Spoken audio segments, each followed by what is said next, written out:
Tapi kan gini, beberapa media sempat memberitakan komunikasi antara Bu Mega sama Pak Jokowi itu sekarang sudah terputus. Sudah terputus kan? Sebenarnya dikatakan terputus, tidak pernah bertemu secara langsung setelah setelah ditentukan pada waktu itu pilihannya berbeda. Memang betul Mbak Livi, sampai saat ini tidak ada. Dan menurut yang saya lihat, ya memang sampai nanti pemilu kan tentunya tidak baik kalau misalnya ada seolah-olah nanti ada hal-hal yang lain kan. Tapi kalau setelah pemilu kan kita tidak tahu Mbak Livi, nanti kita lihat saja. Mungkin nggak anak sama ibu ini bisa akur lagi? Antara siapa maksudnya Mbak Livi? Pak Jokowi sama Bu Mega, anak dan ibu kan kita bilangnya. Ibu Mega, coba ya Mbak Livi bayangkan ya, bagaimana, ini cerita beliau sendiri, ini cerita beliau. Silakan kalau ada yang percaya atau tidak juga monggo.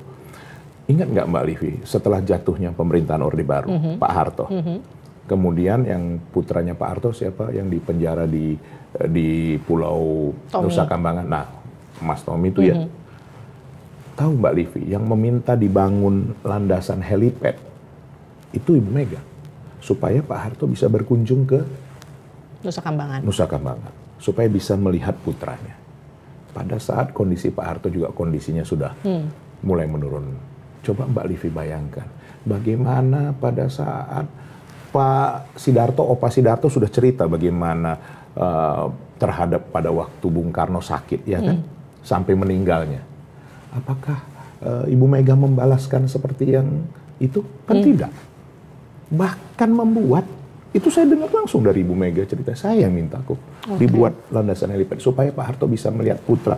Pada waktu itu putra kesayangannya lah, katakan begitu. Jadi Mbak Livi, sepanjang yang saya lihat, Bu Mega tidak pernah mengajarkan kami untuk dendam, Mbak Livi.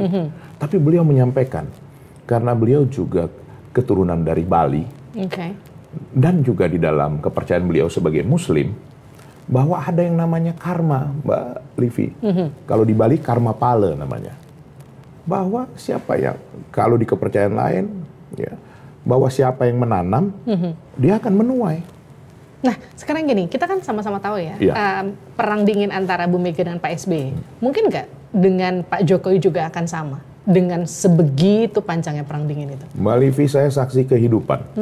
Bagaimana yang namanya, nanti tanya sendiri ke Mas AHY sama Mas Ibas.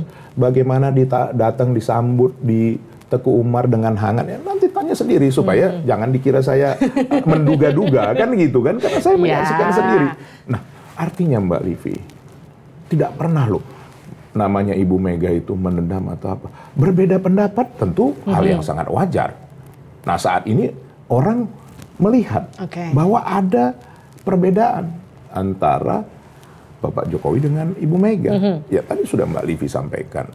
Bagaimana namanya untuk anak, sama seperti Mbak Livi juga kan, kalau sama anak kita mana boleh coba-coba ya kan, itu ininya, bahwa untuk anak apapun dilakukan. Nah tapi dalam situasi seperti ini, inilah Ibu Mega bisa memisahkan antara pribadinya dan juga sebagai apa, sebagai pemimpin.